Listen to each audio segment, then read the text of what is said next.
Good morning. It's Tuesday, February 4th, just a little bit past 10 o'clock. We're gathered here today at an open door, courtesy of Cindy Krupp, who is she serves as the container for this space. She's a reverend, but we don't really like to focus on that too much because she's just one of us. So, yeah, this is where we are. It's training wheels. That's the offering today, and we're going over the book called Training Wheels, which is a sort of an everyday person's take on the daily lessons of A Course in Miracles. And today we're moving pretty slowly, but today we're on lesson 19, which is I am not alone in experiencing the effects of my thoughts. There are many directions that we can go from this teaching, but I'm going to just read it through, and you can put your screen on.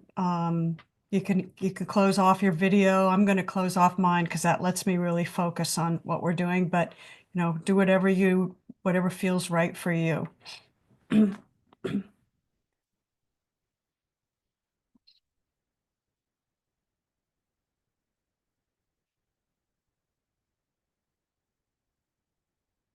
So just settle in. Be happy with yourself.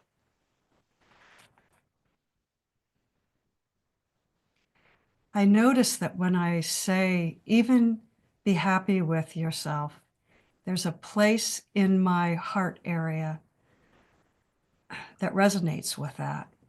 And lately I've begun to notice those tiny little physical responses that oftentimes I haven't noticed.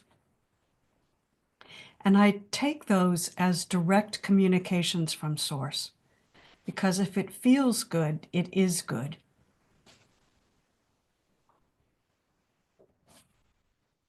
And I am not alone in experiencing the effects of my thoughts or of Source. Nothing I see means anything. I have given everything I see all the meaning it has for me. I do not understand anything I see. These thoughts do not mean anything. I am never upset for the reason I think. I'm upset because I see something that is not there. I see only the past. My mind is preoccupied with past thoughts. I see nothing as it is now. My thoughts do not mean anything. My meaningless thoughts are showing me a meaningless world, and I'm upset because I see a meaningless world. A meaningless world engenders fear. God did not create a meaningless world. My thoughts are images I have made, and I have no neutral thoughts. I see no neutral things. I am not alone in experiencing the effects of my seeing. Excuse me. I am not alone in experiencing the effects of my thoughts.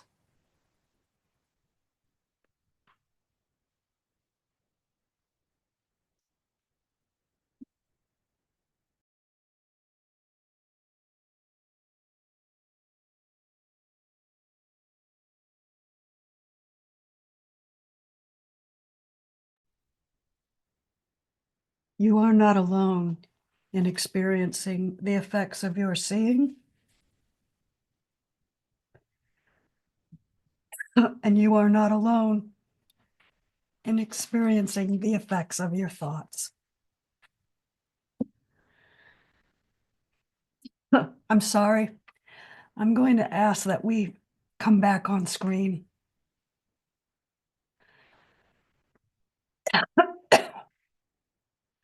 I can't keep reading. Rana, do you want to read from this lesson? I was going to suggest, would you like me to do that? I would love that. I Yeah, just so can't do- is that okay with the group? I'll just Yep. read it nice and slow. Because that's where you were, right? You were just starting to read that? Sorry. Yep, thank you. All I'm right. sorry, everyone. I thought I could do it. No, it was a beautiful open. Let's stay in the space, right? I love how those run through. So let's turn our cameras back off again. And just take a moment to sink back in. And experience the gratitude of how lovely the lessons flow together. Like a poem for life, just unraveling what we have made. So lesson 19. I am not alone in experiencing the effects of my thoughts. You are not alone in experiencing the effects of your seeing. This was the previous lesson, and today you receive its logical companion. Minds are joined and thoughts are shared. We see examples of shared thought over and over again, but rarely do we consider it normal. A Course says this recognition is rarely a welcome idea at first, since it seems to carry with it an enormous sense of responsibility. It may also feel like an invasion of privacy. Neither of these dilutes the truth. Thoughts are causes, quote, reality is the effect, and we share it all. Imagine a world where there are no private thoughts. At first, people might feel embarrassed or threatened. There might be much confusion and resentment. I had no idea I made Joe feel that way. She thinks that about me. You can probably come up with many scenarios. But think of it this way. If minds could consciously be joined without words, the depth of our understanding would surpass anything we can imagine. Everything would be immediately transparent. No one could lie or deceive. Think of the laws we could get rid of. Think how effortless every business transaction would be. No one would ever pay more than the seller knew it was worth. In many respects, this kind of transparency is beginning to happen on our planet now. Governments and businesses find it more difficult to hide information. What happens in one part of the world is instantly available to the other half via technology. A single teacher can reach millions of students. Language and borders are no longer the barriers they once were. This dream of separation is slowly being shown for the illusion it is. Our children are growing up in a different world. We are not alone in experiencing the effects of our thoughts. Today's lesson reflects the idea of cause and effect. Thoughts are causes, and their effects are what we perceive. Group thought is reality, as is group perception. This lesson also marks your first attempt at meditation. Do not let that word scare you. Meditation is natural and easy. You are asked to sit for about a minute 3 times a day. Begin by taking your seat and closing your eyes. Place your awareness in the body. Relax your shoulders, your neck, and the area behind your eyes. Relax your tummy.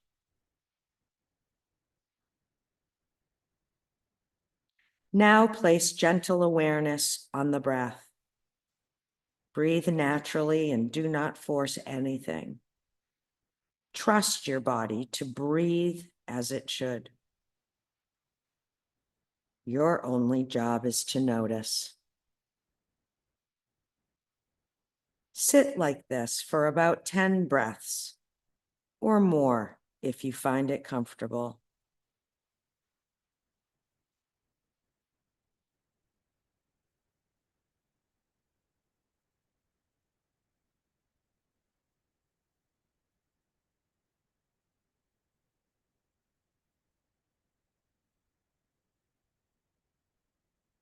When you are relaxed, say in your mind, I am not alone in experiencing the effects of my thoughts.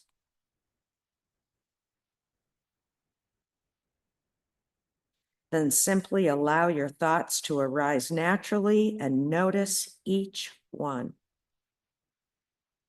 When you have noted a thought, say in your mind, I am not alone in experiencing the effects of this thought about the weather, dinner, my boss, the news of the world. Don't overthink this lesson. You may have many thoughts or no thoughts at all. When you have spent a minute or so watching your thoughts arise, conclude the practice. Say once more, I am not alone in experiencing the effects of my thoughts.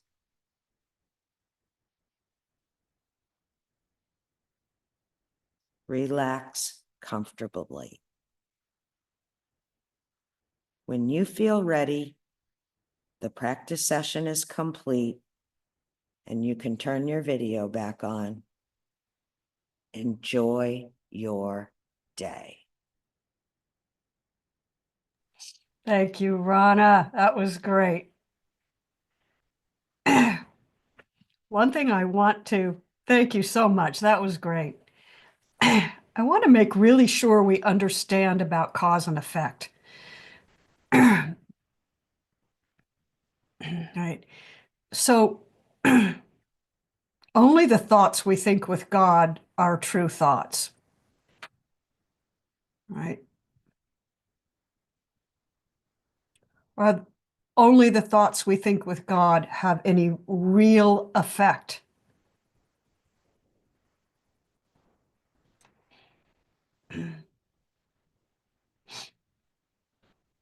And yet, this lesson says the idea for today is a beginning step in dispelling the belief that your thoughts have no effect. So, what does that mean? It says everything you see is the result of your thoughts.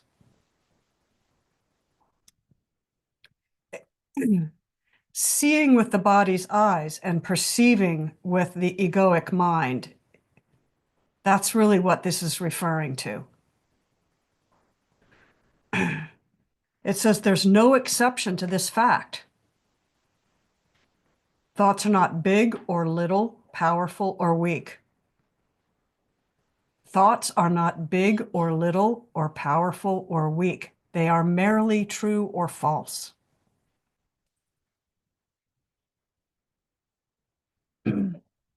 So all thoughts, even the thought that I'm thinking I'm sick and I can't really lead this class,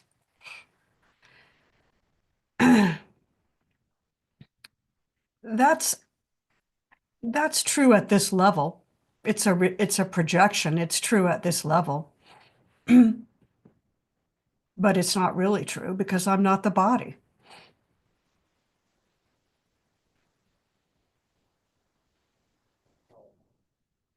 So it says those thoughts that are true create their own likeness, and those thoughts that are false make theirs.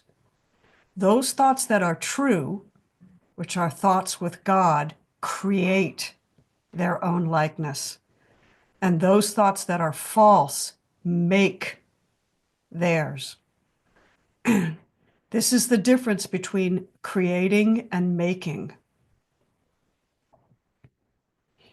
In this reality, in the reality of this world, we make and we make and we make and we make, but we don't create. Creating only happens when we extend the love of God.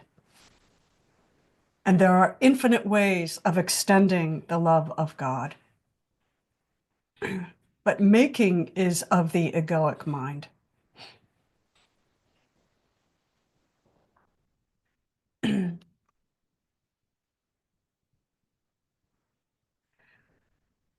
In the workbook 16, I think that's what I'm going to quote here. It says, the only part of your mind that has reality is the part that links you still with God. Right?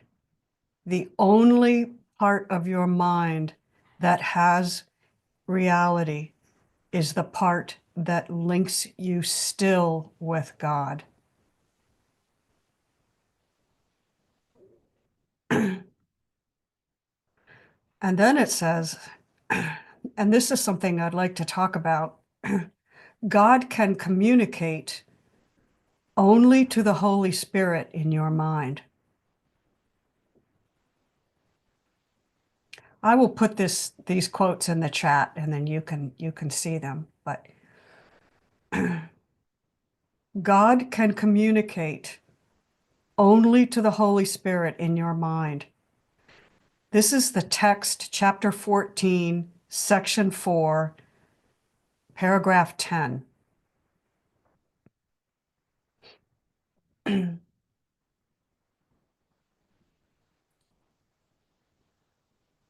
Why can God only communicate to the Holy Spirit in your mind? That's because only the Holy Spirit shares the knowledge of what we are with God.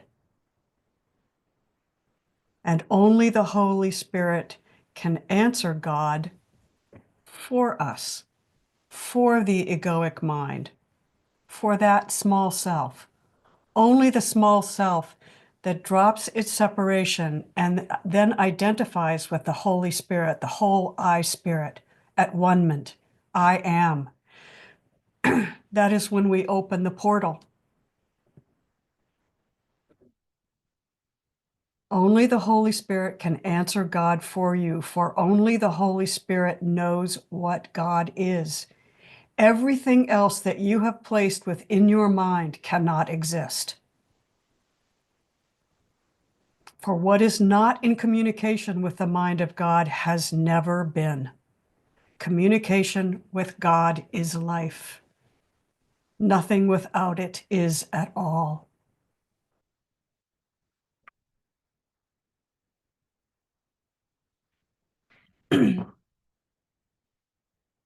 Communication with God is life.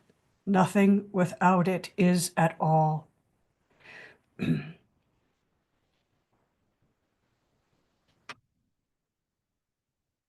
So I am not alone in experiencing the effects of my thoughts. How does this lesson fit in with the teachings that I just read? This is pretty advanced coursework, and I'd like to open that up. How does I am not alone in experiencing the effects of my thoughts relate to God can communicate only to the Holy Spirit in your mind because only He shares the knowledge of what you are with God. And only the Holy Spirit can answer God for you, for only He knows what God is. Everything else that you have placed within your mind cannot exist. For what is not in communication with the mind of God has never been. Communication with God is life. Nothing without it is at all. I will put that in the chat. Cindy, come to the head of the table, sweetie pie. I am a sweetie pie. I'm a sweet pea. You are a sweet pea.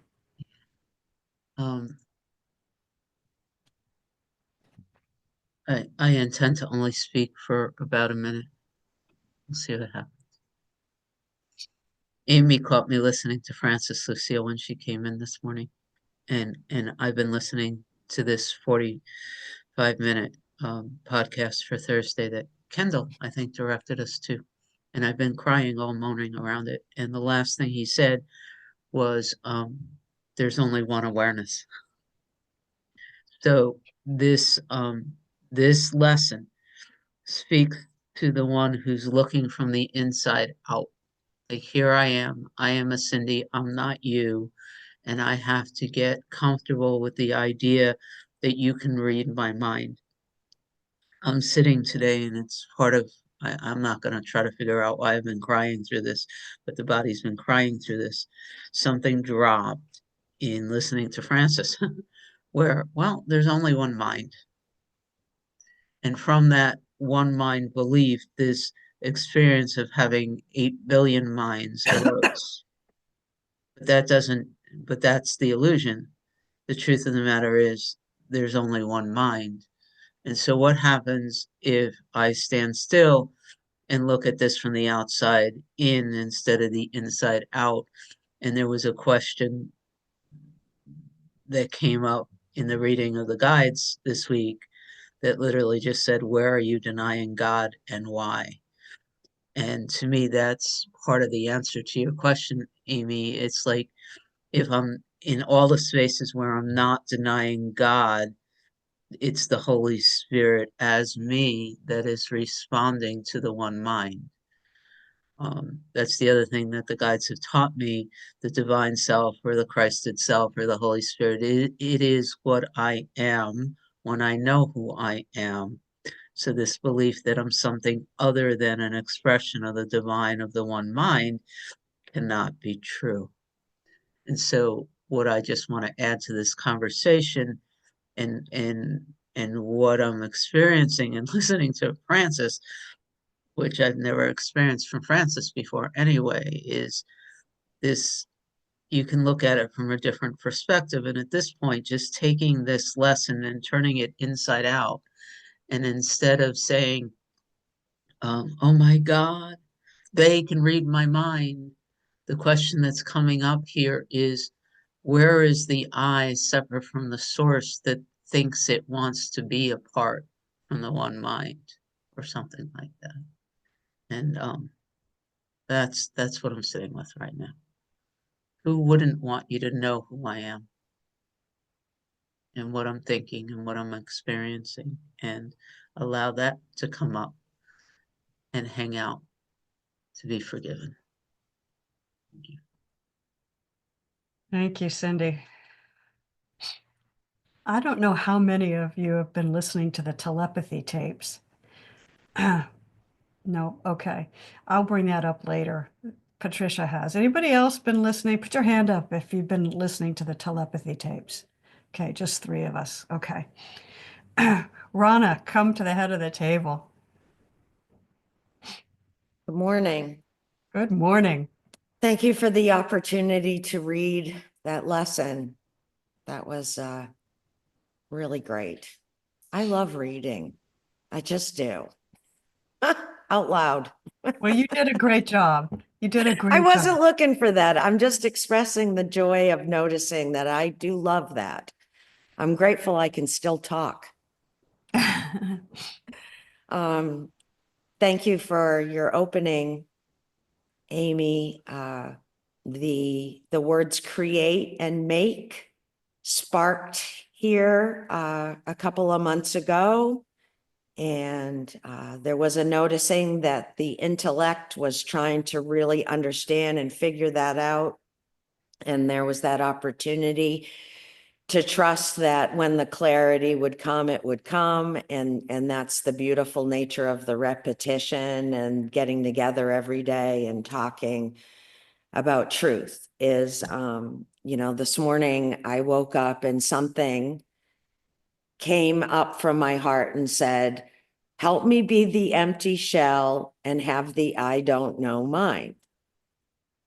It's probably because I'm sinking into these teachings with Regina and all that, but it caught me for a loop because this whole time I've been like, I don't like that term empty shell. But that's what arose, right? So I was like, oh. So that feels like what you were describing, that link where source touches the right part of the mind, the right mind, that we've been sent here with, So today it really landed for me, creation is the truth. Making is what we're doing here in this game. And then my perception of what has been made through the thoughts that I thought I was the only one having, but there's no thought that's never been thunk. So there are no private thoughts and everything you spoke about. And I'm really digging just the seeing that this idea of cause and effect, that the thoughts are causing something. The effect is in the world, not the real world, but this world of illusion that's being made that I am perceiving. And, for a long time, it's all about me, this Rana character, So of course I'm suffering through all that. But now I see this one shared beingness, this one mind, this one thing going on, So I can understand that discussion and this lesson is talking about the relative world and sort of how it's been all pieced together, The voice that comes through Helen, I think, really wants me to know how it all was made. But my job is to put the thinking mind aside, the intellect aside, and learn it through the heart, and not try to understand it like the super student that Rana is, just let it be. And then in the course, when it talks about true perception, right, there's that link, that first bridge there where I'm starting to come out of this idea of who the course is talking to. It's talking to the awareness, the oneness of my being that I forgot I had, that's the whole game, is the forgetting and the remembering, so I can rise above the tiny mad idea or whatever, I feel like I'm Richard right now. This is what I've heard through Richard, the being Richard, has helped me so much with putting it all together. And not in a like, I gotta get this because then I'm gonna get something way. It's just for the sheer desire to understand truth. And I got a little chill there. I just, want to know with a capital K, not a little k. And so these things start being seen with the right mind that are already there. And it's the Holy Spirit that's the bridge. And yeah, that communication. Like I wasn't sent here to walk through a maze all by myself. Like I wasn't kicked off, into this like abyss and said, okay, find your way back. I've actually been given a tool, and it's awareness, which I guess you can always call the right mind, the one thing going on here. And I'm so grateful to find companions to find my way back. You know, so much fun. I'm feeling a hell of a lot better. Can you tell? I can tell. It's Damn great. it, I'm feeling a hell of a lot better. So, You're doing really well. yeah. So thank you for letting me share, and I appreciate the discussion this morning. So can I just piggyback kind of on something that you just said, Rana? This is from a class with Jenny Beal, and she did a really good job of the topic was really about path A and path B. And it's getting to understand the one consciousness, oneness through two different paths. And she described it in a way that was just so realistic. It just made sense. And I'm just paraphrasing here, but she said,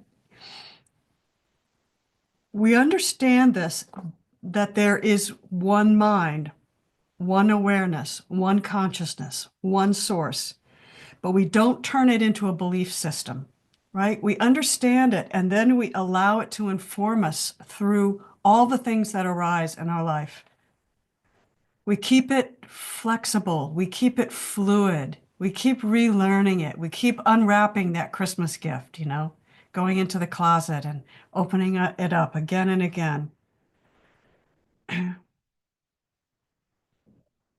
So she said the great experiment to one consciousness. This is one experiment. This is path B. And she can say what we do is we live our life as though there's only one consciousness. So we live by the golden rule. Treat your neighbor as yourself because they are yourself. This is the original teaching from 2,000 years ago. It's the original teaching. And she said, so I treat everything as one, as if it is part of the I am, and then I see what happens. This is the experiment on path B. I treat everyone as myself, I experiment with it, and I see what happens. So I decide that even if I can't prove that there's only one I am, because I don't have that scientific mind, like Francis Lucille has, I can't reason it out or through logic. I just live it as though it's true. And then I choose to live this way because I actually find as I do this that I'm happier than I was before. And that's my proof. Right? Over and over and over again, I choose to live as though there's only one I am, and everyone is an aspect of the am. And I treat my neighbor as myself because they are myself. And I play with that. I experiment with it. And I say, does that make me happier? That's path B. Path A is going deeply into the inner realm and experiencing consciousness yourself. So we go into the I am. We go in deep, deep, deep to that silent space where there is awareness without objects. All of us have been there. All of us have gone there. She says, then I ask myself, is this experience that I'm having sitting in awareness without objects, is this the same awareness that the person next to me is also having? Is it the same? Or do I share that awareness of consciousness without objects? And I have to say, gosh, yeah, I think so. I think I share this same awareness of consciousness without objects as the person next to me is sharing. We're in the same space. See, and the answer is likely to be to that question, is it the same? Is yes.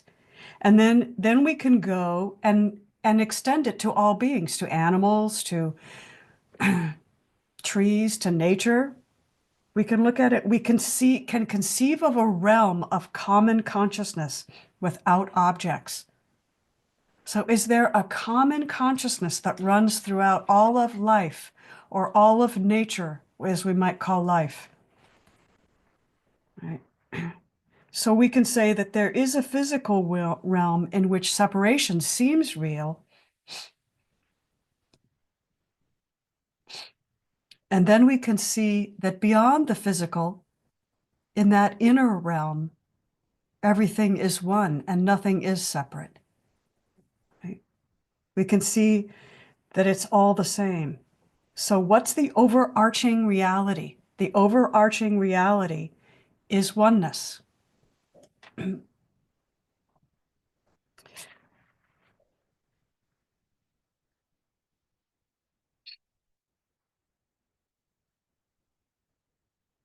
One of the things I think is with this lesson, I'm not alone in experiencing the effects of my thoughts.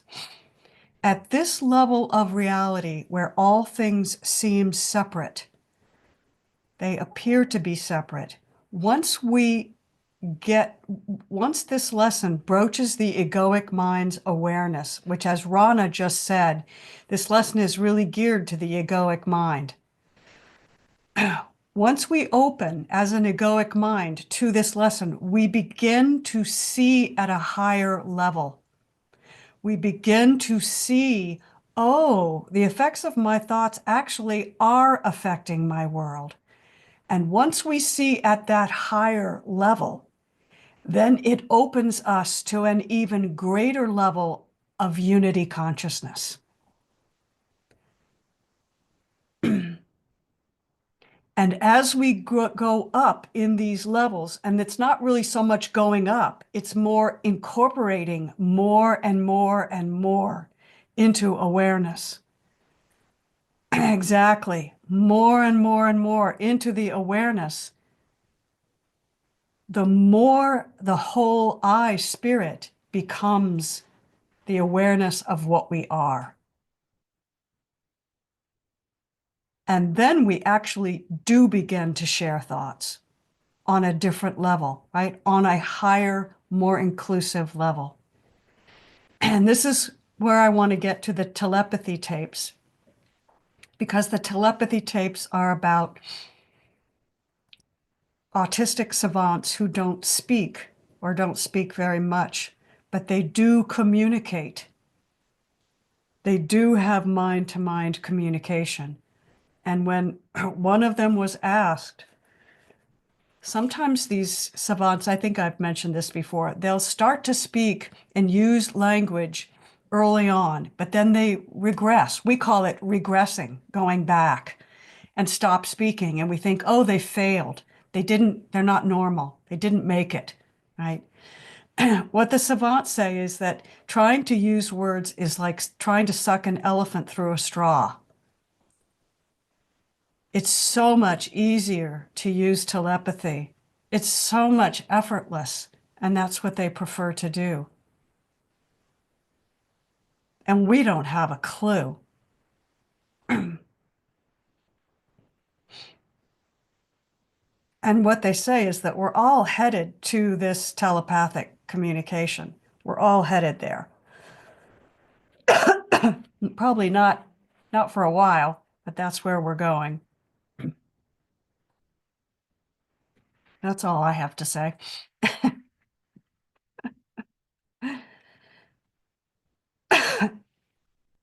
Sometimes we may not be aware that we are aware of the same awareness. Oh my goodness, David, that is so true. Let's let Alka talk, and then maybe we can speak a little bit about that.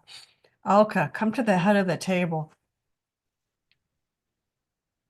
When you started to talk about telepathy, I'm not telepathic or anything, but I did find out when I got onto spiritual path and meditation and stuff, other people were picking up my thoughts. So if I'm talking to somebody and something pops in my head, it comes out of their mouth.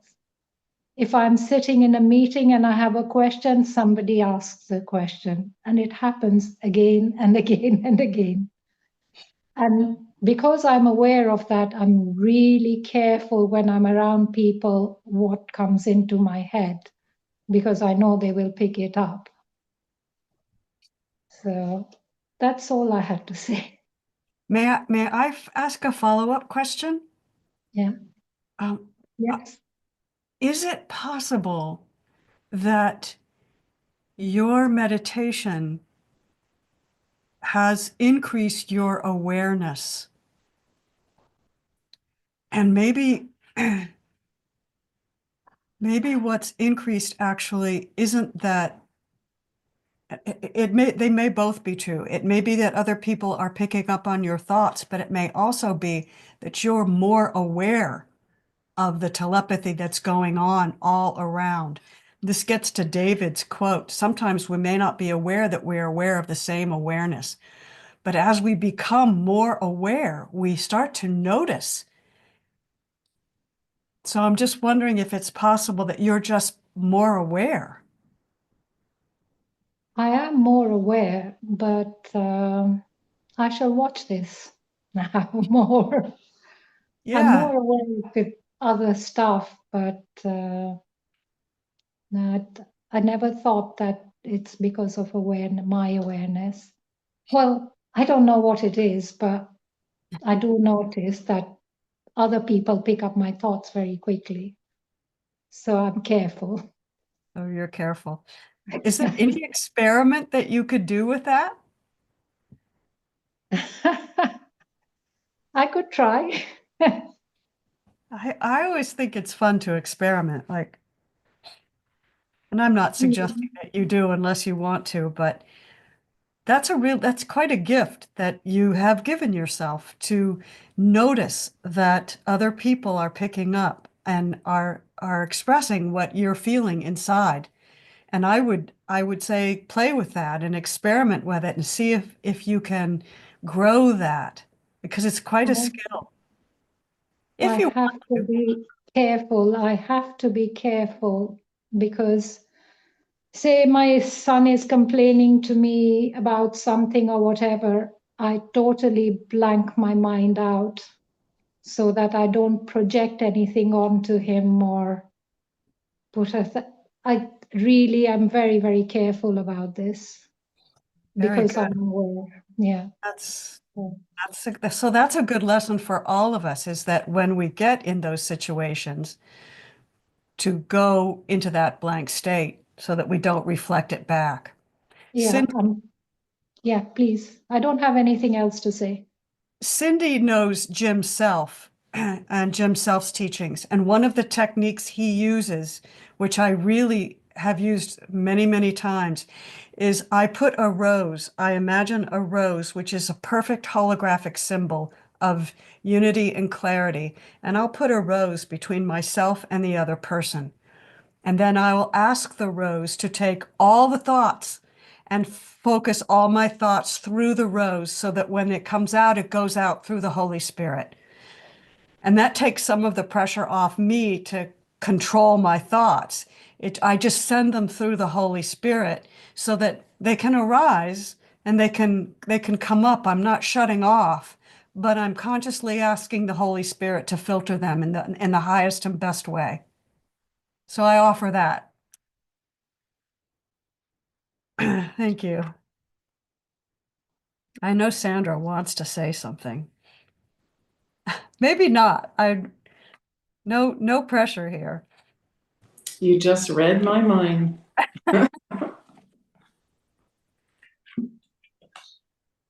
Thank you, Amy. Thank you so much for your teaching. I'm really grateful. What I was thinking was, this is A Course in Miracles. And to the egoic self, it seems miraculous what we're talking about. And yet it isn't. Nope. It's common. It's not unusual. It's every day. And since awakening and then becoming established in the understandings, it's exactly what you just said. It's just an everyday thing. I don't even think about it anymore. I mean, my husband and I telecommunicate all the time. But the one thing that was brought to my memory, something that happened about 6 years ago. My daughter was coming down to stay with me in the summers. Her marriage was really bad, and she brought my grandchildren. And I was really enjoying their visit. But I was in my head criticizing her and the way she was parenting. I never said anything. At least I don't think I said anything. And eventually she got to the point where she said, I can't live here anymore. I'm going home. And she packed up her bags and left. I was in shock. I was totally shocked that she left like that. And then I realized what had happened, that I was communicating to her without saying anything. And the internal critique that was going on was, we know about quantum physics, we've talked about it here, that it just communicates. And now I realize I'm communicating all the time. All the time. There is vibration emanating. Each of us are, really. Not just, it's emanating. And I think that we recognize that as soon as I press the join button and I'm in this community, I feel it. I feel love. Doesn't matter what anybody says, or even if they disagree with what I'm saying, it doesn't even matter. It's love. It's all love. And the world is that way when we take away the insanity, I call it, the insanity of the egoic mind. And then it seems like miracles are happening all the time. But I don't even call them miracles anymore. Healing occurs. And it's not just emotional healing, actual physical healing occurs in my world. And in the world, it's not really, pronouns are messing me up these days. But just let me stop, and other people's hands are raised. Thank you from the bottom of my heart, dear Amy. Your teaching is so clear. So like you're shooting an arrow into my heart. Oh, thank you. Thank you. We're on the same page. I want to just say, in the telepathy tapes, as you know, because you've been listening to them, a lot of the times it's the mothers that at least are the first ones that are aware. I think mothers have a telepathic connection with kids. It's my daughter I don't have to say anything, and she knows when I'm being critical. I mean, and it sets her off. And that's fine. I have found, the technique that Jim Self uses, which is to put the rose up. As soon as I realize I have a lot of negative stuff energy that I want to throw out at the other person, I put that rose up, and that's a conscious asking. It's almost like a conscious prayer of asking the Holy Spirit to come in and allow this body mind to move whatever emotions are coming up, because I don't want to repress them and I don't want to feel guilty about them. But I'm asking for a filter, for the filter of the true filter, to refine all of that before it gets sent out. And it works every time. I can be having an argument with my husband in which both of us are just kind of and I will catch myself and I'll just be looking at him and he'll say something and I just want to go back at him, but I'll just ask for that rose to come up, and then whatever I say goes through the rose, and it never fails to work. It never fails. Cindy and then Patricia. And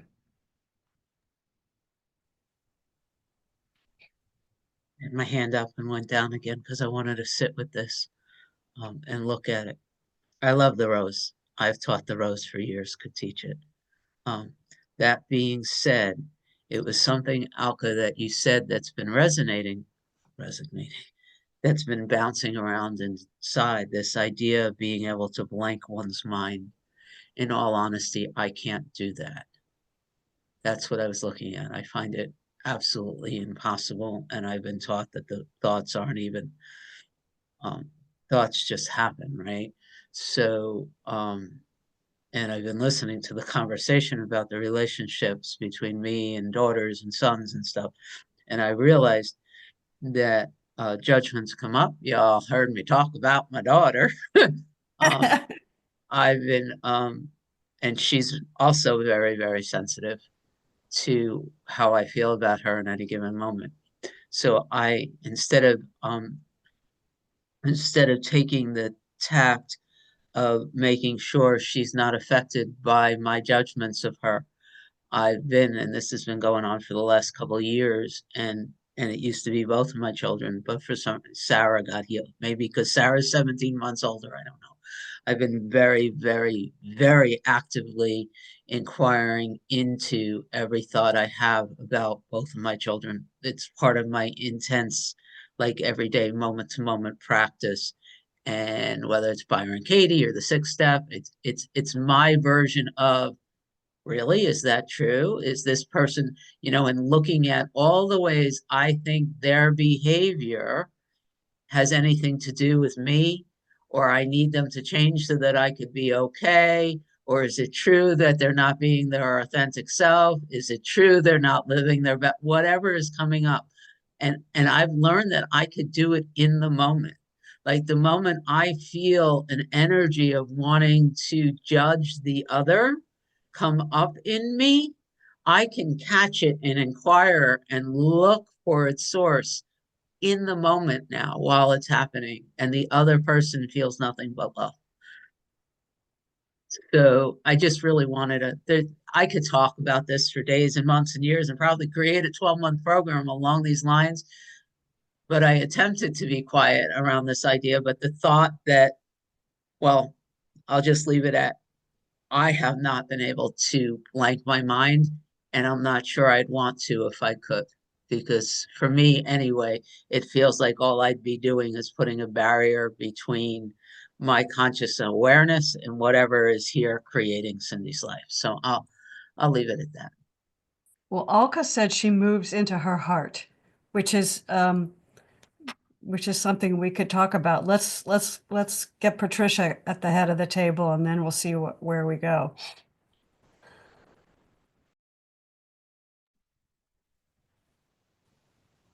I love this. I just really am so appreciative of all of you. So I thank you. Thank you. Thank you. I'm so blessed to be here. And what came to me as we're all talking about this, I'm trying to learn how to condense things into some more simple ways of thinking. If I accept I'm going into a conversation with somebody and there's tension between us, if I can first accept that person for who that person is at that moment in time, and now I've got a new thing, is come with a rose. Start thinking from the rose and see how the Holy Spirit speaks through that. A new experiment. But I think acceptance is so important. It just is what it is. And you are what you are. Exactly. That's it. That's all I had to say. Thank you. Besides, I love you all.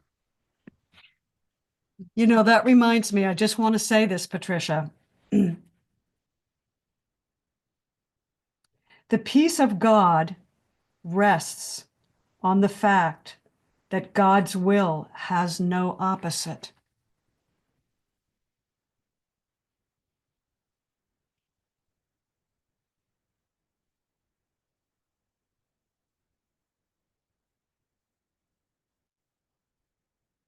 The peace of God rests on the fact that God's will has no opposite.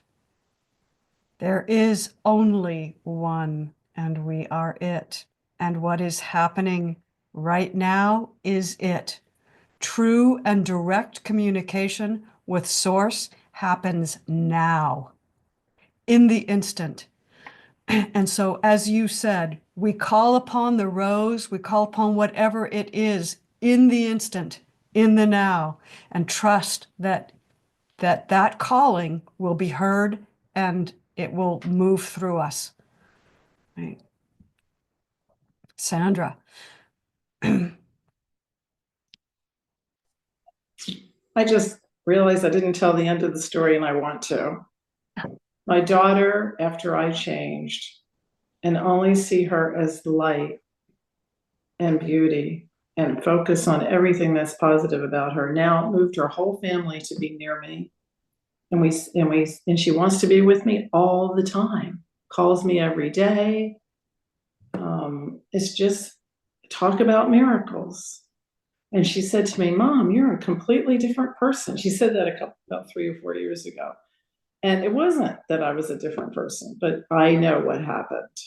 So Oh, I'm so glad you told that end. That's really great. it's beautiful.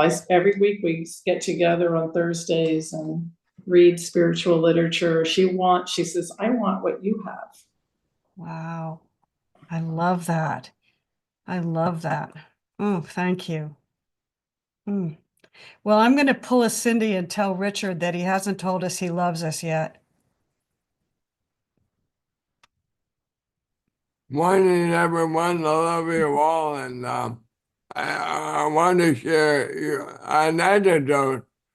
50 years ago, on my second marriage, I was sitting on the couch with my wife on Mother's Day.